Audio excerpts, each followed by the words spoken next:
Welcome to all of you. स्वागत करते हैं आप सभी लोगों का डीबीएमएस की इस लेक्चर सीरीज में।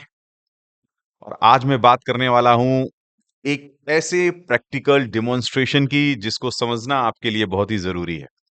बिकॉज अभी तक आपने बहुत सारे लेक्चर्स में देखा होगा कि नॉर्मलाइजेशन मतलब जो टेबल हमारी एबनॉर्मल होती हैं, एक तरीके कहा जाए जिनमें रिटर्डेंसी होती है, जिनमें एनोमलीज होती हैं, तो उनमें कौन सी प्रॉब्लम्स आ जाती हैं, उनको हमने थ्योरेटिकल लॉजिकल एक्सप्लेन किया है और उनके लॉजिक से उनको समझा है। तो कहीं ना कहीं इस चीज को एक बार प्रैक्टिकली करके देख लिया जाए तो बिल्कुल क्लैरिटी आ जाएगी कि जो हमारा रिटर्डेंट डेटा होता है वो किस तरीके की प्रॉब्लम क्रिएट कर सकता है और कितना हैवी प्रॉब्लम क्रिएट कर सकता है।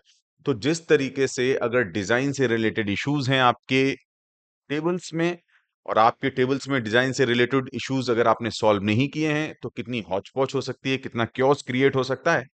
यहां पर मैं वही डिमोन्स्ट्रेशन आपको दिखाने वाला हूं और इस एग्जाम्पल को सभी लोग जानते ही हैं ऑलरेडी। इस एग्जाम्पल को उन्होंने किया ही है। मैंने इससे पहले जो लेक्चर बताया हुआ है जहां पर मैंने नॉर्मलाइजेशन को स्टार्ट किया हुआ है कि अगर आप एग्जाम्पल मैंने पिच किया था कि स्टूडेंट कोर्स और इनरोलमेंट आप तीनों टेबल्स का डेटा एक जगह इकट्ठा कर देते हैं तो क्या आपको इश्यूज आएंगे। उनको मैंने थ्योरेटिकल या लॉजिकली एक्सप्लेन किया था, बट यहां पर मैं उसको प्रैक्टिकली डिमॉन्स्ट्रेट करने वाला हूं। उससे आपको क्लियर कट समझ में आ जाएगा कि देखिए कितना प्रॉब्लम आ सकता है टेबल्स में। लेकिन मैं इस बात की गारंटी देखता हूं कि अगर आपने लास्ट तक ये वीडियो देखा और पूरा देखा समझा, तो आपको नॉर्मलाइजेशन आपके दिल और दिमाग में बिल्कुल सही तरीके से बैठ जाएगा। तो आप अपने माइंड में बनाइए साइलेंस और आंखों को लगाइए कंप्यूटर स्क्रीन पर और फोकस रखिए इस पूरे लेक्चर में, कॉन्सेप्ट को समझते रहिए। जो भी एसक्यूएल का मैं सिंटेक्स यूज करने वाला हूं, ऑलरेडी एसक्यूएल पढ़ा ही चुका हूं, तो आपको क्लैरिटी आएगी, बट यहां से कोई भी ऐसी चीज नहीं फंसेगी बिकॉज वही कॉमन सिंटेक्स बार बार मैं रिपीट करते आ रहा हूं। कुछ भी नया अभी मैं आपको प्रोजेक्ट नहीं करूंगा जिससे आपको कंफ्यूजन हो। बस आप अपने आंखों को, दिमाग को, दिल को कंप्यूटर स्क्रीन पर लगा के रखिएगा। क्लैरिटी आप तक, आपके मन तक पहुंचेगी। तो सबसे पहले मैं शुरू करता हूं कि एक मैंने टेबल ले ली, स्टूडेंट इनरोलमेंट को शॉर्ट में आईएनआर कर दिया और कोर्स को शॉर्ट में कोर्स कर दिया। इनरोलमेंट यानी मैं एक ऐसी टेबल लेना चाह रहा हूं और या ऐसी टेबल क्रिएट करना चाह रहा हूं जहां स्टूडेंट की इंफॉर्मेशन भी हो, कोर्स की इंफॉर्मेशन भी हो और उनके एनरोलमेंट की इंफॉर्मेशन भी हो। मैं कुछ ऐसी टेबल को डिजाइन करना चाहता हूं। ये नॉर्मलाइजेशन जो प्रोसीजर है वो पूरा डिजाइन से रिलेटेड है, ध्यान रखिए। और डिजाइन भी कैसी, जो फिजिकल लेवल पे इंप्लीमेंट होगी जाके, जिससे रिलेटेड स्कीमास तैयार होंगे, वैल्यूज इंसर्ट होंगी, उस इस डिजाइन की बात चल रही है। मतलब यह बिल्डिंग बनने वाली है। ईआर डायग्राम्स की बात करेंगे तो कॉन्सेप्चुअली डिजाइन करते हैं हम चीजों को वहां पे, लेकिन ये फिजिकल लेवल पर इंप्लीमेंटेशन की बात चलेगी। क्यों? क्योंकि ये आरडीबीएमएस पे लिखी हुई क्वेरी है, इसको चलाएंगे तो सीधा टेबल क्रिएट होके आ जाएगी आपके सामने। अब इस टेबल के एक एक कॉलम को समझते हैं। देखिए, आप सभी लोग बहुत फैमिलियर हो चुके हैं। एसआईडी एक कॉलम मैंने दिया है, नेम एक कॉलम मैंने दिया है, एज एक कॉलम दिया है, सीआईडी एक कॉलम दिया है। मतलब एसआईडी के ये देखिए तीनों कॉलम मैंने ले लिए कि एक स्टूडेंट का नाम और उसकी एज, और मैंने सीआईडी के 3 कॉलम ले लिए, सीआईडी कोर्स का नाम, कोर्स की फीस, और प्राइमरी की मैंने बना दिया है कोर्स आईडी और सीआईडी को, सीआईडी और कोर्स आईडी को। मतलब अभी आप देखेंगे कि प्राइमरी की ये आप बनाने का पर्पस है बिकॉज मेनी टू मेनी का रिलेशनशिप है, ठीक है। बिकॉज एक स्टूडेंट मल्टीपल कोर्स ले सकता है और एक कोर्स मल्टीपल स्टूडेंट के थ्रू लिए जा सकते हैं, दैट्स वाई आपको उनको कंबाइन करना पड़ेगा। अब सीधे आते हैं, इसको एग्जीक्यूट कराते हैं, लॉन्च कराते हैं और देखते हैं कि क्या ये टेबल क्रिएट होती है कि नहीं होती है। मैंने इनकी वैल्यूज पहले ही लिख के रखी हुई हैं, आपका टाइम वेस्ट ना हो वीडियो में, इस चीज का मैं खास ध्यान रखता हूं। बिकॉज अननेसेसरी बार बार चीजों को रिपीट करने से स्टूडेंट का टाइम वेस्ट हो जाता है। तो ये देखिए, यहां पर इन्होंने कहा कि प्राइमरी की कंस्ट्रेंट कुछ गड़बड़ कर रहा है। लेट्स सी, देखते हैं। So don't worry about that. ये कंट्रोल सी हो सकता है कि आपको नए प्रॉम्प्ट पे खोलने से ये चल जाए, बिकॉज कभी कभी दिक्कत करता है। तो देखिए, नए प्रॉम्प्ट पे ये चल गया है, सक्सेसफुली कंप्लीटेड आ चुका है। सक्सेसफुली कंप्लीटेड आने का मतलब क्या है? सक्सेसफुली कंप्लीटेड आने का मतलब ये है कि प्रॉपर आपकी ये टेबल क्रिएट हो चुकी है। अब कुछ बच्चे ये कहेंगे कि सर हमको तो टेबल देखनी है। तो भैया, टेबल देख सकते हो बिल्कुल आप सिंपल जाना। आप सभी लोग खूब अच्छे से परिचित हो गए हैं इस कॉन्सेप्ट से, आप फ्रॉम में जाएंगे और फ्रॉम में आपको शॉर्टकट कि ये टेबल चूंकि लंबी चौड़ी है, टाइप करने में मिस्टेक ना हो, तो मैं डायरेक्ट यहाँ को कंट्रोल वी मारूंगा और इसको एग्जीक्यूट करूंगा। आप देखिए एसआईडी कॉलम आ चुका है, नेम कॉलम आ चुका है, स्टूडेंट की एज का कॉलम आ चुका है, कोर्स की आईडी का कॉलम आ चुका है, कोर्स के नेम का कॉलम आ चुका है, कोर्स की फीस का कॉलम आ चुका है। ये पूरे 6 कॉलम तैयार हैं। अब वैल्यूज बस इनमें जाना बाकी है। वैल्यूज के लिए आपको पता ही है कि हमारे पास एक एसक्यूएल का कमांड है, इंसर्ट इनटू वाला, वो भी मैंने लिख के यहाँ पे रखा हुआ है, आप क्लियर कट देख सकते हैं। तो ये पूरा नॉर्मलाइजेशन का मैं एक डिमॉन्स्ट्रेशन करने वाला हूं, जिससे आप नॉर्मलाइजेशन को इवन आप लॉजिकल जब मैं एक्सप्लेन करूंगा उससे बेहतर आपको यहाँ पे समझ में आएगा। और अगर आपने लॉजिकल एक्सप्लेनेशन भी नहीं देखा है, आप डायरेक्ट इस डेमोन्स्ट्रेशन को देखेंगे तो भी आपको पता लग जाएगा कि एबनॉर्मल डेटा जो रिटर्डेंट डेटा है उससे रिलेटेड कितने कॉम्प्लिकेशंस हो जाते हैं, इतना हाईली कॉम्प्लिकेटेड होता है वो प्रॉब्लम कि आपके पूरे टेबल्स की परफॉर्मेंस को इफेक्ट कर देता है। मतलब आपका सारा जो भी थ्रूपुट है वो भी खराब हो सकता है। Throughput in time, in terms of time and space, throughput भी खराब हो जाएगा। आपका डेटा इनकंसिस्टेंट हो जाएगा। तो एबनॉर्मल डेटा में कई तरीके की इम्प्योरिटीज देखने को मिलती हैं। केवल ऐसा ही नहीं है कि केवल एनोमलीज हैं, एनोमलीज हैं, एनोमलीज में ही बहुत सारा डिटेल है कि एनोमलीज क्या क्या समस्याएं खड़ी कर सकती हैं। मैं यहाँ पर एक छोटा सा ब्रीफ रखने की कोशिश करूंगा। मैं लेके आता हूँ कुछ वैल्यूज को, ऑलरेडी वो वैल्यूज मैंने लिख रखी हैं। अब मैं वैल्यूज को दिखाऊंगा कि ये देखिए, आपने लिखा कि मैं इन 6 कॉलम्स में, इस टेबल के इन 6 कॉलम्स में कुछ वैल्यूज को रखना चाहता हूँ।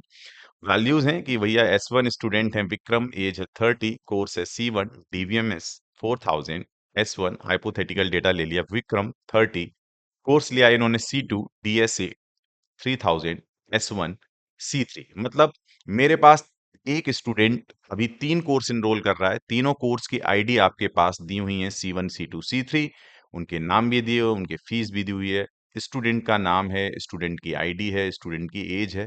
दूसरा स्टूडेंट S2 है, हरी, जिसकी एज 28 है।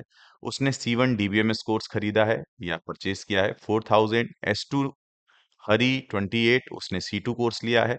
और S3 ने C4 और C3 और C4 कोर्स लिए हैं। C4 कोर्स और जो है वो वेब डेवलपमेंट का कोर्स है। इसको एक बार एग्जीक्यूट करते हैं, देखते हैं तो 7 रो अफेक्टेड होके आ चुकी हैं। मजे की बात है, ये पूरी एंट्री टेबल में जा चुकी है। एक बार जरा चेक करके देखते हैं कि एंट्रीज आई हैं टेबल में कि नहीं। तो ये देखिए आपके सामने सारी एंट्रीज आ चुकी हैं। रो नंबर 1 में विक्रम का जो रोल नंबर है वो S1 है, एज 30। उन्होंने जो कोर्स परचेज किया है वो C1 DBMS 4000 है। फिर विक्रम ने एक C2 कोर्स खरीदा है, DSA 3000। फिर विक्रम ने एक C3 कोर्स खरीदा है, पाइथन। ऐसे ही हरी हैं, ऐसे ही रवि। मजे की बात क्या है यहाँ पर, अब ये टेबल जो है वो तीनों इंफॉर्मेशन एक साथ मेंटेन कर रही है, जबकि इसमें दो एंटिटी यानी दो टेबल्स बिल्कुल एब्सोल्यूट इंडिपेंडेंट टेबल है, एक कोर्स और एक स्टूडेंट।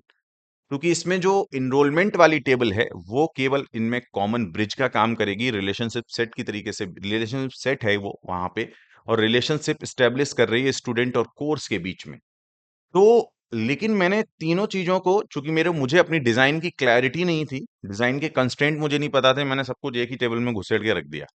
तो मैंने खिचड़ी पका के रख दी, उसमें दाल भी डाल दी, मैंने उसमें लौकी भी डाल दी, सब्ज़ी भी डाल दी, सब कुछ डाल दी, पता नहीं मेरे को क्या बन के आ जाएगा। तो कई तरीके से इस तरीके के कंस्ट्रेंट आप डाल देते हो, तो कई दिक्कतें भी खड़ी हो सकती हैं। उन्हीं दिक्कतों को मैं डेमोंस्ट्रेट करके आपको दिखाऊँगा कि क्या प्रॉब्लम्स आपको यहाँ पर फेस करनी पड़ेंगी। तो एक अच्छा डेटाबेस डिजाइनर होने के नाते आपको नॉर्मलाइजेशन का कॉन्सेप्ट बहुत अच्छी तरीके से आना चाहिए, अदरवाइज आप कई तरीके की प्रॉब्लम्स को फेस करोगे। उन्हीं प्रॉब्लम्स को मैं डिस्कस करके यहाँ पे बताऊंगा। अब स्टूडेंट ने कहा सर ये तो बात सही है, लेकिन इसमें दिक्कत क्या है, सब कुछ बढ़िया तो है, सारा सब कुछ एक ही जगह पे मिल गया, मुझे 3 टेबल्स पे जाना पड़ता है, उससे अच्छा है कि मुझे एक ही टेबल में सब कुछ मिल गया है। तो मैंने कहा रुक जाओ लल्ला, अभी बताते हैं आपको कि इसमें फ्लॉ क्या है। अभी फ्लॉ देखना।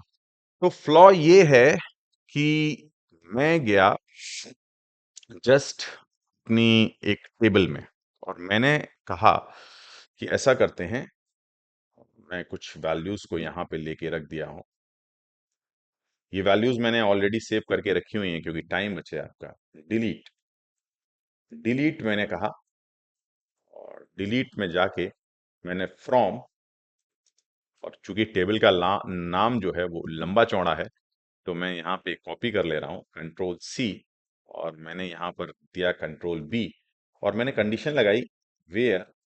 वेयर में मैंने कंडीशन दी कि इसमें जहां भी आपको S I D equal to 3 दिखे, S I D equal to, चूंकि वेयर केयर है, तो S3 जहां भी आपको दिखे वहां पे आपको डिलीशन परफॉर्म करना है। Where S I D equal to 3, जैसे ही आप इस चीज को डिलीट करने जाएंगे, लेट्स सी क्या प्रॉब्लम होने वाली है।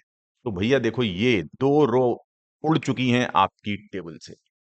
अब वो 2 रो उड़ने में सबसे पहले तो आप ये देख लीजिए, फिलहाल S3 में एक ऐसा कोर्स भी पढ़ा था, S3 ने एक ऐसा कोर्स भी लिया था C4, जो केवल C4 S3 ने लिया था, ये बात तो ठीक है, बट C4 की एंट्री पूरी टेबल में एक बार है। अगर आप इस देखो कोर्स, सारे कोर्सेज को देख लो, तो C4 की एंट्री एक ही बार है। अब C4 की एंट्री एक बार है, C4 का डिटेल भी केवल एक बार भी टेबल में मेंटेन है कि C4 जो है वो वेब डेवलपमेंट का कोर्स है, उसकी कोर्स कॉस्ट जो है 5000 है। तो ऐसा नहीं है ना कि कोई स्टूडेंट किसी कोर्स में नहीं मिला तो आपने वो कोर्स ही भगा दिया, ऐसा नहीं होगा। आप वेट करोगे, आगे आके स्टूडेंट इसको एनरोल कर लेंगे। लेकिन इस क्वेरी में प्रॉब्लम क्या होगी कि आपने कोर्स अभी डिलीशन की बात ही नहीं करी है। कहीं भी आप नहीं चाहते कि कोर्स C4 डिलीट हो। ध्यान से देखें अगर आप इसको, तो यहां पे ये कंस्ट्रेंट जो है, आपने कहा कि कहीं से भी आप नहीं चाहते कि कोर्स C4 डिलीट हो। ठीक है, मैं मैं C4 को डिलीट नहीं करना चाहता, नहीं करना चाहता चाहता मैं केवल केवल स्टूडेंट 3, स्टूडेंट स्टूडेंट S3 को डिलीट करना चाहता हूं, क्योंकि हो सकता है कि उसने आपका ऑर्गेनाइजेशन छोड़ दिया है, आपके इंस्टीट्यूट का पार्ट नहीं है।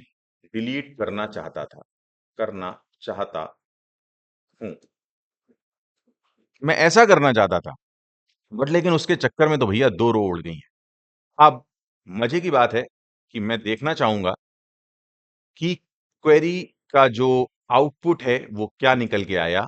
तो मैंने जैसे ही एग्जीक्यूट कराया, तो इन्होंने बोला कि student enrolment is a table object failed because the procedure. कोई बात नहीं, डरने का जरूरत नहीं है, कंट्रोल सी मारो, नया प्रॉम्प्ट खोलो, कंट्रोल बी, आप चला के देख लो, और ये देखिए S2 S3 स्टूडेंट तो हट गया, लेकिन C4 कोर्स की इंफॉर्मेशन पूरी तरीके से चली गई है।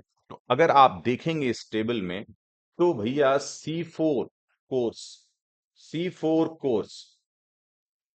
कोर्स पूरी तरीके से डिलीट हो चुका है, डिलीट हो चुका है। तो भाई, ये आप नहीं चाहते थे, क्योंकि आप तो स्टूडेंट को डिलीट करना चाहते थे, बट ये फालतू में निपट गए कोर्स। तो कोर्स आप चाहते ही नहीं थे डिलीट हो। आप तो ये देखिए, आप कह रहे थे कि भैया मुझे ये स्टूडेंट डिलीट करना है जिसकी आईडी S3 है, बट उसके चक्कर में भाई C4 डिलीट हो गया है। इसको कह लेते हैं डिलीशन एनोमली, कहते हैं कि आपका किसी एक एंट्री को डिलीट करने के चक्कर में आपकी कुछ इंपॉर्टेंट इंफॉर्मेशन जो कि उससे इंडिपेंडेंट है वो भी डिलीट हो गई। एक इंडिपेंडेंट इंफॉर्मेशन स्टूडेंट थी और दूसरी इंडिपेंडेंट इंफॉर्मेशन C4 थी। चूंकि C4 जो है वो कोर्स की एंट्री रहनी चाहिए थी टेबल में, बिकॉज स्टूडेंट ने आपका इंस्टीट्यूट छोड़ा है, कोर्स अभी खत्म नहीं हुआ है उस इंस्टीट्यूट में। तो इस लॉजिक को आई थिंक पूरी तरीके से लोग समझ पाए होंगे कि ये डिलीशन एनोमली का एग्जाम्पल है। तो ये क्या है? डिलीशन एनोमली के एग्जाम्पल है, डिलीशन एनोमली का एग्जाम्पल है, डिलीशन एनोमली का एग्जाम्पल है, बिकॉज फालतू में C4 डिलीट हो गया, जो कि एक बिल्कुल इंडिपेंडेंट एब्सोल्यूट डेटा था। ठीक है, अब एक प्रॉब्लम इसमें आपको और दिखाता हूं। ठीक है, तो फिलहाल थोड़ी देर के लिए क्या करते हैं कि इंसर्ट करते हैं। मैं चाहता हूं कि S1 अब वेब डेवलपमेंट लेना चाहता है, ठीक है? तो S1 जो है या S2 जो है वो फिलहाल पाइथन खरीदना चाहता है, क्योंकि अगर आप देखेंगे तो S2 ने डीबीएमएस और डीएसए तो खरीदा है, लेकिन पाइथन नहीं खरीदा। तो मैं क्या करूंगा, इंसर्ट में जाऊंगा और देखिए कितने बढ़िया कमांड है। ऐसा नहीं है कि ये कोई कमांड प्रॉब्लमेटिक है। इंसर्ट वैल्यूज में जाओगे आप और इनटू, इंसर्ट वैल्यूज कर रहा हूं, insert into, into, insert into student, और ये स्टूडेंट भी नहीं है एक्चुअली में, पूरी टेबल है ये। तो मैं टेबल में इसकी क्वेरी लिख लेता हूँ, इस पे आता हूँ, ठीक है? इसमें जो वैल्यूज मैंने यूज की हैं वो मैं आपको दिखा देता हूँ।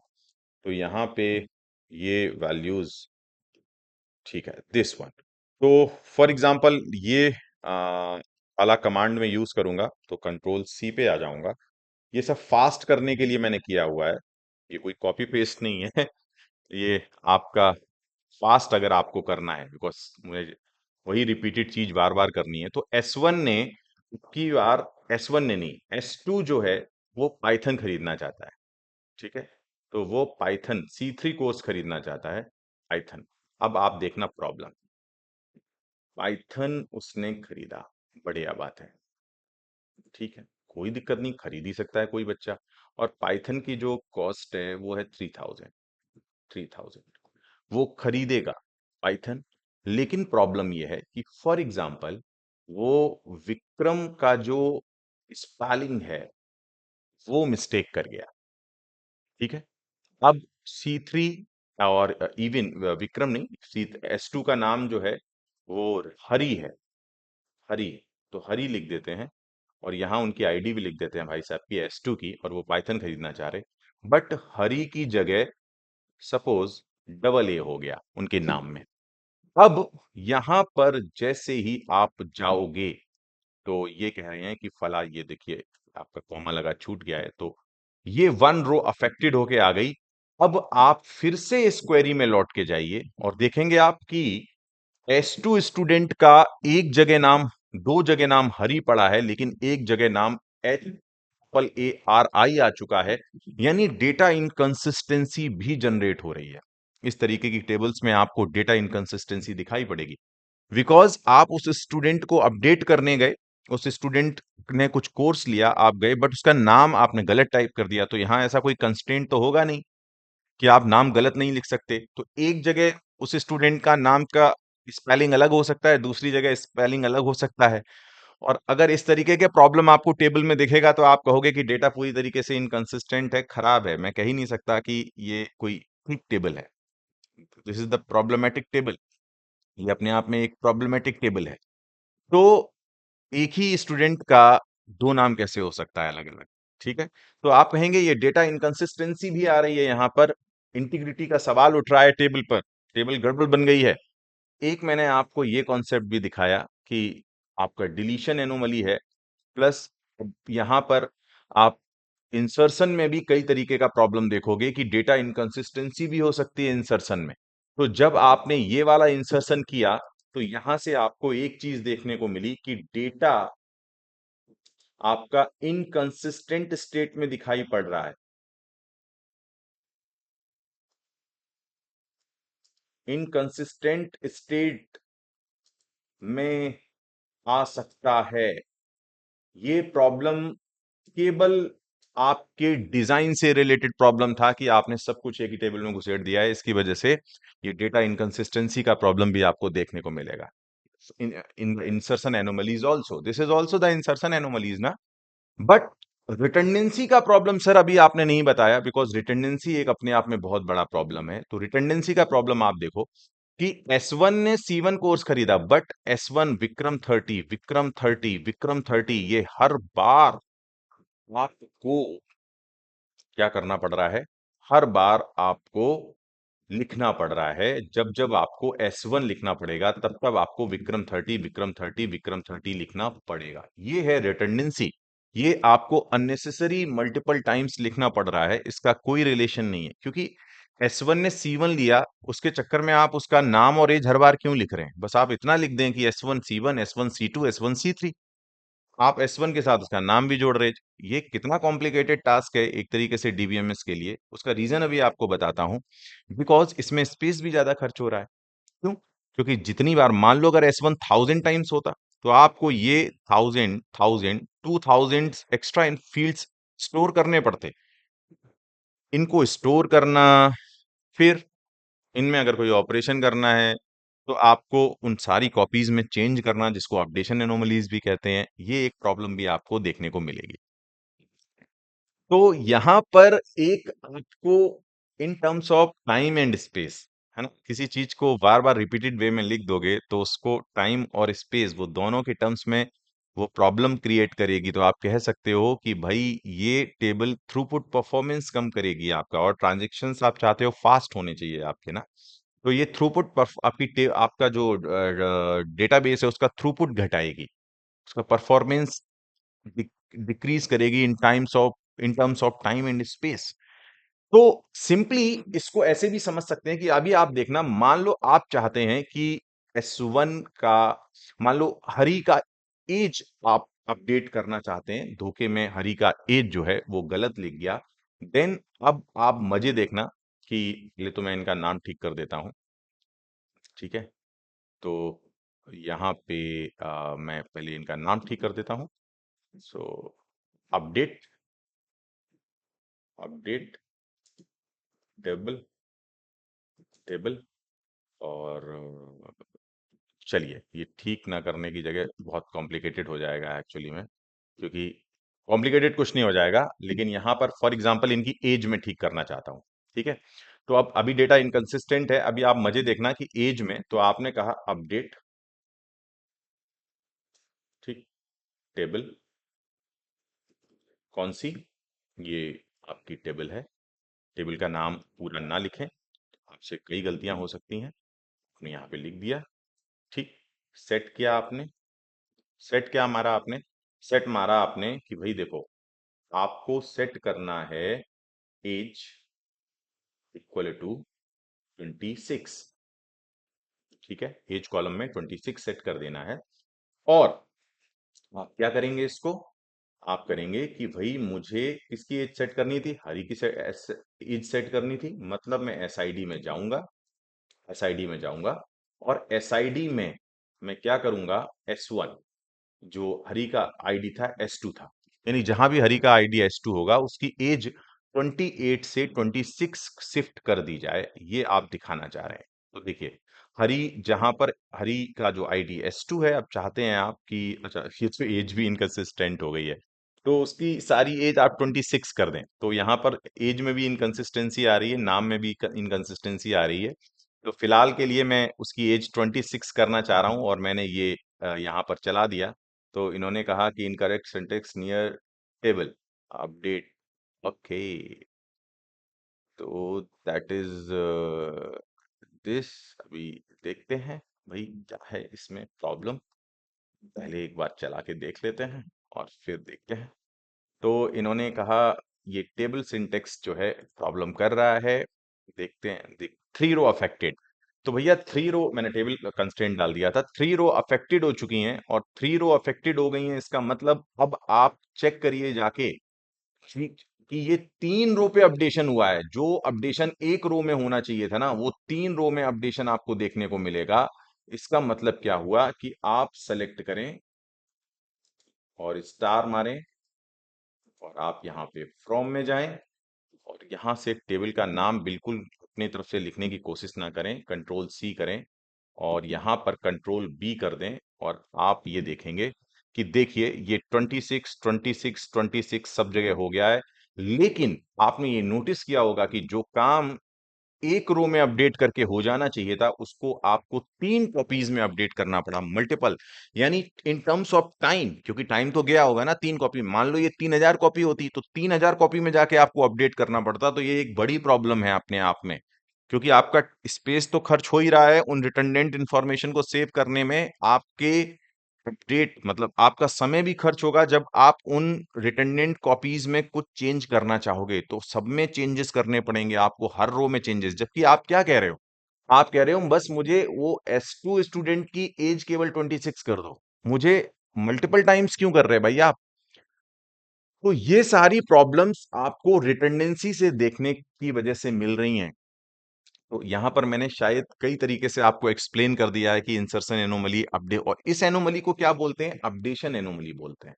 तो इस एनोमली को अपडेशन अपडेशन एनोमली कहते हैं। तो ये भैया अपडेशन एनोमली है, समझ लीजिएगा, बवाल है। तो अब इसका सॉल्यूशन क्या है? ऐसे ही इसमें इंसर्शन एनोमली है, इंसर्शन एनोमली भी कोई प्रॉब्लम नहीं है अपने आप में। अगर आप इंसर्शन एनोमली को देखेंगे जाके तो एक लाइन में आपको समझ में आ जाएगा कि फॉर एग्जांपल आप एक नया कोर्स इंट्रोड्यूस करना चाह रहे हैं C4, और जो है वेब डेवलपमेंट का कोर्स, वेब डेवलपमेंट का कोर्स है, वेब डेवलपमेंट, वेब डेव, ऐसे मैंने मार दिया, और इसकी फीस आप रखना चाह रहे हैं 5,000। लेकिन चूंकि पहले कोर्स आप लॉन्च करोगे फिर बच्चे उसको रजिस्टर्ड करेंगे या खरीदेंगे, तो अभी कोई स्टूडेंट नहीं मिला है आपको, बट आपको यहाँ पे स्टूडेंट डमी डालना पड़ेगा। बिकॉज ये पूरी रो एक साथ या तो इंसर्ट होती है या डिलीट होती है, या कुछ नल बल आपको रखना पड़ेगा इस तरीके से। नल रख नहीं पाएंगे, बिकॉज नल रखेंगे तो आपका जो एसआईडी वाला, जो कैंडिडेट की प्राइमरी की का पार्ट है, एसआईडी सीआईडी, वहां प्रॉब्लम क्रिएट करेगा ये। ठीक है, आप यहां पर क्या करो कि फॉर एग्जाम्पल कुछ डमी डेटा डाल दो। कई एंगल हो सकते हैं जिसमें से मैं एक बता रहा हूँ। मान लो आप डाल दो कि एस कोई एक स्टूडेंट, रैंडम स्टूडेंट है कोई, @S1, ठीक है, और यहाँ पर उसका नाम कुछ आप रख दो कि सपोज कुछ एक एक्स वाई जेड नेम है। तो आप क्योंकि सारा डमी डेटा डाल रहे हो आप, ठीक है, ध्यान रहे आपको। क्यों? क्योंकि कोर्स पहले आते हैं, कोर्स पहले बनाए जाते हैं, ठीक है, फिर उसके करस्पॉन्डिंग स्टूडेंट्स उनको रजिस्टर करते हैं। जब आप इस चीज को चलाने जाओगे तो आप देखोगे कि वन रो अफेक्ट होके आ चुकी है, वन रो अफेक्ट होके आ चुकी है। यानी आप अब अगर इसमें देखने जाएंगे, मतलब कि टेबल में कितने, तो टोटल 7 रोज मिलेंगी जिसमें एक स्टूडेंट, डमी स्टूडेंट भी मिलेगा। ये देखिए आपको एक डमी स्टूडेंट मिल गया, @S1, नाम है XYZ, एज है 30, बट उसने C4 कोर्स खरीदा है वेबडेव 5,000। अब इसमें अगर आप काउंट करने जाएंगे टोटल नंबर ऑफ स्टूडेंट्स बेटा, तो ये काउंट करके जो बताएगा वो कि आपकी ऑर्गेनाइजेशन में कितने स्टूडेंट्स हैं। आपकी ऑर्गेनाइजेशन में, अगर मजे की बात है इसमें, काउंट आप लगा देते हैं, count of SID, count of SID, count of SID अगर आप लगा देंगे इसमें, तो डेफिनेटली यहाँ पे ये कैलकुलेट करके देगा 7, जबकि बच्चे आपकी इंस्टीट्यूट में 6 ही हैं, वो तो डमी है। लेकिन अब तो जो डेवलपर होगा, जो प्रोग्राम, उसको तो ऐसा लगेगा ना 7 स्टूडेंट इनरोल्ड हैं। तो ये हमारी इंसर्शन एनोमली आपको देखने को मिली। तो ये इंसर्शन एनोमली का एग्जांपल मैंने आपको दिखाया है यहाँ पे। ये आपका इंसर्शन एनोमली है, इंसर्शन इंसर्शन एनोमली है, इंसर्शन एनोमली है, that is the problem related to this. तो इतनी सारी प्रॉब्लम्स केवल इसी वजह से हैं बिकॉज आपकी डिजाइन में गड़बड़ हो गई, आपने एट्रीब्यूट्स के करेक्टर्स को नहीं समझ पाया, एट्रीब्यूट्स की रिलेशनशिप्स को नहीं, कॉलम्स की रिलेशनशिप्स को नहीं समझ पाया, टेबल्स के आपने उनके ये नहीं देखा कि कौन सा एब्सोल्यूट इंडिपेंडेंट डेटा है, इंडिपेंडेंट टेबल है, कौन डिपेंडेंट टेबल है, ये सब आप नहीं समझ पा रहे थे। इस वजह से इतना सारा आपने प्रॉब्लम खड़ा कर लिया अपनी जिंदगी में, बवाल। अब लोग कहेंगे इसका सॉल्यूशन क्या है? तो इसका सॉल्यूशन ये है कि यहाँ पर एक्चुअल में आप 3 अलग-अलग बातों पे बात कर रहे हो। एक तो आप स्टूडेंट पर कर रहे हो, एक आप कोर्स पे बात कर रहे हो, और एक आप उनके एनरोलमेंट पे बात कर रहे हो। तो आप सिंपल एक काम करो। अब क्या काम करो कि आप तीनों टेबल ले आओ। ठीक है? मैंने इनको ऑलरेडी बना के रखा हुआ है। तो आप ये जाओ। आप इन टेबल्स को अलग-अलग क्रिएट कर लो। क्यों भैया इतना पचड़ा डालना है जिंदगी में? हम ऐसा करेंगे, हम इन टेबल्स को अलग अलग क्रिएट करेंगे, और इन टेबल्स को आप अलग अलग क्रिएट करो। देखो ये टेबल्स अलग अलग क्रिएट हो गई हैं। अब मैं चाहूंगा कि ये प्रिंट करके मैं टेबल दिखा भी देता हूं आपको। ठीक है, तो यहाँ पे आप आ जाएं, इसको देख लें। तो यहाँ पे सेलेक्ट, सेलेक्ट, सेलेक्ट, और यहाँ पे आप स्टार और फ्रॉम, और फ्रॉम में आपने कहा कि मुझे सर ना स्टूडेंट देखना है, स्टूडेंट देखना है टेबल। दूसरी बात, ये मैंने कोई जादू नहीं किया है। देखो, स्टूडेंट टेबल के 3 कॉलम एक जगह रख दिए हैं और प्राइमरी की एसआईडी को बना दिया है। कोर्स नाम के एक टेबल मैं बनाना चाह रहा हूँ जिसमें कोर्स की प्रॉपर इन्फॉर्मेशन रखना चाह रहा हूँ और सीआईडी को प्राइमरी की, ये मैंने बहुत बार करा दिया है।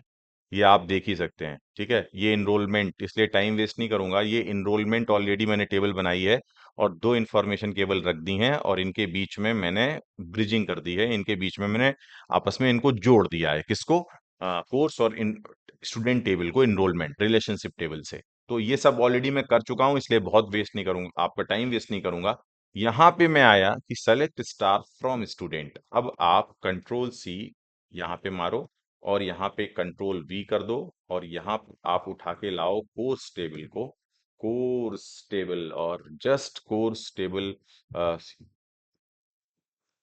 ये कोर्स टेबल आ गई। और फिर आप यहाँ पे कंट्रोल बी पर आ जाओ और यहाँ पे आप इनरोलमेंट टेबल ले आओ। इनरोलमेंट टेबल, इनरोलमेंट टेबल आप ले आए यहाँ पे। और इनरोलमेंट टेबल में आपने ये देखिए सारा टेबल तैयार है, डेटा बस आने का इंतजार, घर एकदम खाली पड़ा है, बस आप रहने के लिए आ जाइए। ये पुकार रहा है इनरोलमेंट टेबल, ये पुकार रहा है स्टूडेंट टेबल, तीनों टेबल के कॉलम साफ साफ आपको दिखाई पड़ रहे होंगे। अब लाते हैं हम इनमें वैल्यूज। अब इनमें वैल्यूज के लिए मैं फिर से एक नया प्रॉम्प्ट खोलता हूँ, जाता हूँ सीधा वैल्यूज पे और वैल्यूज में सबसे पहले मैं कोर्स में कोर्स की वैल्यूज को डालूंगा। एक बार आप कोर्स की वैल्यूज देख लें तो हमारे पास ये 4 कोर्स हैं, C1, C2, C3, C4, DBMS, DAV, Python, web development. उनकी फीस है, ये देखिए आप उनके कॉलम नेम रहे, ये टेबल का नाम है। अब जैसे ही आप इसको एग्जीक्यूट करेंगे तो कुड नॉट स्टार्ट पोजियर यूआरएस, तो ये कुछ कुछ अपना कर रहा है, कोई प्रॉब्लम नहीं है। कंट्रोल सी, नए प्रॉम्प्ट पे खोल लेंगे हम, कंट्रोल बी और इसको चला देंगे और ये 4 रे रो अफेक्टेड होके आ गई हैं। अगर आप इनको देखना भी चाहते हैं मैं इकट्ठा दिखा दूंगा, अभी परेशान मत होइए आप। सीधा काम चलें, सीधा करेंगे हम स्टूडेंट्स के लिए यही काम। स्टूडेंट्स में हम आएंगे और कंट्रोल सी और एक बार यहाँ पर कंट्रोल बी लाएंगे और यहाँ पर चलाएंगे। ये देखिए 3 रो अफेक्टेड हो चुकी हैं, 3 स्टूडेंट आ चुके हैं हमारे, S1 विक्रम, S2 हरी, S3 रवि। अब लास्ट में बस इनका इनरोलमेंट आपको लाना है, तो इनरोलमेंट आप लेके आ जाएंगे और ये रहा आपका इनरोलमेंट। ये इनरोलमेंट कंट्रोल सी, क्योंकि मैंने इसलिए किया है क्योंकि उस पे प्रॉम्प्ट पे लिखना अपने आप में डिफिकल्ट काम है। तो ये मैंने डाला 7 रोज। अब आप उसी क्वेरी पे लौट के आ जाइए, ठीक है? ये है 15th क्वेरी, तो 15 से नीचे वाले पे 16th क्वेरी पे होगा। 16 पे हमारा कोर्स है और 17 ये स्टूडेंट की आईडी है और 12 स्टूडेंट, ठीक है, 14 पे होगा। अब मैं इनको फिर से एग्जीक्यूट करूंगा और आप देखिए कि सब कुछ प्रॉपर स्टोर्ड हो चुका है। Vikram, Hari, Ravi, DBMS, TSA, Python, web development और एस विक्रम ने तीनों कोर्स खरीदे हैं, हरी ने 2 कोर्स खरीदे हैं, रवि ने भी 2 कोर्स खरीदे हैं, C3 C4। अब इसमें पूरी तरीके से ये बीसीएनएफ में जा चुका है सब कुछ। अगर आप देखेंगे इसमें कोई रिटर्डेंसी देखने को नहीं मिल रही है। अगर आप इस फर्स्ट टेबल में देखेंगे there is no redundancy, not all, because कहीं भी आपको विक्रम 30 मल्टीपल टाइम्स लिखा नहीं दिख रहा है, कहीं भी आपको डीवीएमएस 4000 मल्टीपल टाइम्स दिखा नहीं मिल रहा है। बस ये तो मैंडेटरी एंट्री है ना, तो केवल जितना जरूरत है उतना आपने यहाँ पे ले लिया है। अब इस एनोमली में अगर आप चाहते भी हैं कि मैं कुछ डिलीट करूं, फॉर एग्जांपल मैं S1 विक्रम 30 डिलीट करना चाहता हूं, तो आपको वही फॉरेन की कंस्ट्रेंट बस ध्यान रखने होंगे, आप डिलीट कर दो उठा के। तो आप पहले यहाँ पे ऑन डिलीट कास्केड लगा देना, ऑन डिलीट कास्केड से ये S1 SC1 वगैरह डिलीट हो जाएगा। तो फिलहाल मैं ये समझाना चाह रहा था कि अब ये नॉर्मलाइज हो चुकी हैं, तीनों टेबल डिकम्पोज हो चुकी हैं। डिकम्पोज होके आप कहीं भी रिटर्डेंसी देखने को नहीं मिलेगी। रिटर्डेंसी देखने को नहीं मिलेगी तो कोई एनोमली एग्जिस्ट नहीं कर रही है इन टेबल्स में, ये एकदम प्योरेस्ट टेबल हैं आपके। तो ये डेमोन्स्ट्रेशन मैंने दिखाया है, ये आपको उस लॉजिकल एक्सप्लेनेशन से ज्यादा समझ में आएगा एक्चुअली में, पूरी तरीके से अच्छे से समझिएगा, समय दे के समझिएगा, बिकॉज समझने में समय लगाएंगे तो रिवीजन में कम समय लगाना पड़ेगा आपको। समझने में समय लगाइए, नोट्स बनाइएगा समय देके, बिकॉज़ सारी चीज़ें ये पहली बार हो रही हैं कि आपको मैं गेट के कॉन्सेप्ट्स को प्रैक्टिकल डेमोंस्ट्रेट भी करके दे रहा हूँ। दूसरी बात मैं आपको बता दे रहा हूँ, ये आपकी चॉइस है, आप प्रैक्टिकल डेमोंस्ट्रेशन देखें या ना देखें। आप चाहें तो, आपको समय लग रहा है कम है या समय वेस्ट हो रहा है, आप छोड़ सकते हैं इसको। लॉजिकल एक्सप्लेनेशंस को देख के भी काम चला सकते हैं, बट आपको पूरी तरीके से फ़ील और डेप्थ चाहिए तो आपको इन पॉइंट्स पे आना पड़ेगा। तो जिनके पास समय है वो देख लें, फर्स्ट ईयर, सेकंड ईयर के बच्चे जो है इसको बहुत आसानी से देख सकते हैं, उनके पास समय होता है खूब, ऐसा नहीं है। तो पढ़ने के लिए ही है तो पढ़ सकते हैं आराम से। अगर जिनका एग्ज़ाम बिल्कुल लगा हुआ है, तो वो स्किप भी कर सकते हैं, कोई प्रॉब्लम नहीं है, वो तो सब चॉइस पे है स्टूडेंट्स की। तो ये मैंने नॉर्मलाइज़ेशन को पूरा प्रैक्टिकली इलैबोरेट करके आपको दिखाया, एनोमलीज़ से रिलेटेड सारी प्रॉब्लम्स आपको बताई। तो आई होप कि कैसा लगा ये लेक्चर प्रैक्टिकल डेमोंस्ट्रेशन का। ये पहली बार मैंने फिर सोचने के बाद ऐसा स्टेप लिया कि चलो यार करके दिखा देते हैं कुछ थोड़ा-थोड़ा। तो लॉजिकल एक्सप्लेनेशंस तो ठीक है अपनी जगह, अगर ये सब चीज़ें क्लियर रहेंगी तो आपको एनोमलीज़ भी पूरी क्लियर दिखती हैं कि एनोमलीज़ ऐसे होती हैं, डमी डेटा ऐसे जाता है और ये भी कई इसमें प्रॉब्लम्स डिज़ाइन में होंगी। अगर आप देखेंगे कि जो एब्नॉर्मल डेटा होता है, रिडंडेंट डेटा होता है, उसमें कई प्रॉब्लम्स खड़ी हो जाती हैं, जिसमें से कुछ प्रॉब्लम्स मैंने आपको दिखाई। तो आई होप ये लेक्चर्स आपको कैसे पसंद आ रहे हैं, डीबीएमएस की जो ये पूरी लेक्चर सीरीज़ है आपको कैसी लग रही है? मैं अब आपको फिर कहना चाहूँगा कि ये टॉपिक्स बिल्कुल बेसिक्स पे अभी शूट किए गए हैं, डिज़ाइन किए गए हैं। इनका अगर कुछ एडवांस अभी बहुत आना बाकी है, इनको हम लगातार पॉलिश करते रहेंगे, अपग्रेड करते रहेंगे। बहुत ही टाइम देके, कम समय में मेहनत करके इन चीज़ों को बना दिया गया है। बट धीरे-धीरे हम इन पर काम करके आपको और पॉलिश्ड पूरा कॉन्सेप्ट आपको प्रपोज़ करेंगे, जिससे आपकी अंडरस्टैंडिंग डीबीएमएस की बहुत अच्छी हो जाएगी, चाहे वो प्लेसमेंट की हो, चाहे कि आप देख ही सकते हैं ना कि डेटाबेस से बच के कहाँ जाएँगे, आप फुल स्टैक में जाएँ कि या किसी डेवलपमेंट में भी जाएँ, डेटाबेस का काम तो आता ही है। तो ये डेटाबेस के वो कॉन्सेप्ट्स हैं जो प्रैक्टिकली चलते हैं, ऐसा नहीं है कि गेट कुछ थ्योरेटिकली पूछ देता है। चूँकि हमें प्रैक्टिकली हमारा कभी उस तरीके का वो रहा ही नहीं कि हम इसको प्रैक्टिकली डेमोंस्ट्रेट करके दिखा दें। तो इसलिए आपको लगेगा कि ये कुछ नई चीज़ें नहीं है, यही चीज़ें आपको बाद में जाके करनी है। अगर आपको कहीं किसी प्रोजेक्ट पे काम करना है और आगे जाके आपको कुछ अच्छी कंपनीज़ जॉइन करनी है सॉफ्टवेयर्स की, तो ये काम आपको वहाँ करना ही पड़ेगा। ऐसा नहीं है कि ये कोई नया काम है। बट वही है कि हम उस चीज़ को कभी देखे नहीं हैं, तो हमें नया लगता है वो सब कि अरे! ये सब नया है। तो नया कुछ भी नहीं है ये बेटा, आपका बिल्कुल रियल लाइफ़ से आपकी केवल कॉन्सेप्ट क्लैरिटी से जुड़ी हुई चीज़ें हैं। तो आपको वो कोई कन्फ्यूज़न क्रिएट नहीं किया जा रहा है कि आपको लगे ये सब क्यों बता रहे हैं, हमें क्या ज़रूरत है इसकी? ज़रूरत तो आपको समझ में आ ही जाएगी, बिकॉज़ आप जब प्रैक्टिकली देखेंगे और जब आपकी अंडरस्टैंडिंग बनेगी, तो क्वेश्चन्स जो अटेम्प्ट करेंगे आप उसको पूरी गहराई से, पूरी क्लैरिटी के साथ अटेंड करेंगे। कभी भी आप कन्फ्यूज़ नहीं होंगे क्वेश्चन्स को लेके। छोटी से छोटी बात भी अगर पूछी जाएगी, घुमाई जाएगी, तो आप उसको पकड़ लेंगे, कैच कर लेंगे, क्योंकि आपको सब कुछ विजुअलाइज़ हो रहा होगा, इमेजिन हो रहा होगा। तो यहाँ पर इस टॉपिक को करते हैं क्लोज़। बाकी नॉर्मलाइज़ेशन पर मैंने बहुत ज़्यादा अभी बात नहीं की है, फंक्शनल डिपेंडेंसी और वो सब आगे चल के जो लेक्चर्स आप देखेंगे। मैंने अभी बेसिक्स पूरा डिज़ाइन कर रहा हूँ, तो अभी जो पॉलिश्ड हमारा पॉलिश करने का शेप अप करने का काम है, वो अभी बाकी है, उसको करेंगे हम बहुत अच्छे से। तो आज के इस लेक्चर के लिए थैंक यू सो मच। मिलेंगे नेक्स्ट लेक्चर्स में, एन्जॉय करिए ऐसे ही डीबीएमएस की इस लेक्चर सीरीज़ को और देते रहिए अपना feedback. Thank you so much.